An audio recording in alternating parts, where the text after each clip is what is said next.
Birodar, Laylatul Qadr kechasini qachon ekanligini so'rayotganlar Laylatul Qadr kechasiga tayyormi?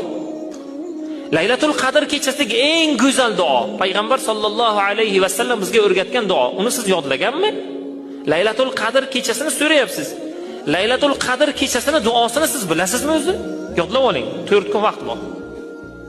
Allohumma innaka afuwun karimun tuhibbul afwa fa'fu anni. Duoni bilasizmi? Payg'ambar sollallohu alayhi va sallam Laylatul Qadr kechasida mana shu duoni ko'p aytardilar. Uni ma'nosi: Allohim, sen avf qilish, kechirishlikni yaxshi ko'rasan. Robbim, bizlarni mana shu barakotli kechalarda bizlarni kechirgin. Fa'fu anni. Kechirishni yaxshi ko'rasan, bizlarni kechirgin mana ya Robbi. Shu duoni ko'p aytardilar. Inshaalloh Alloh taolaning fazli bilan kelgusi kunlarda Laylatul Qadr kechasi qachonligini aytamiz, hadislardagi tafsilotini tushuntiramiz. Ungacha mana shu duoni yodlab qo'ying. Birodar, Laylatul Qadr kechasini qachon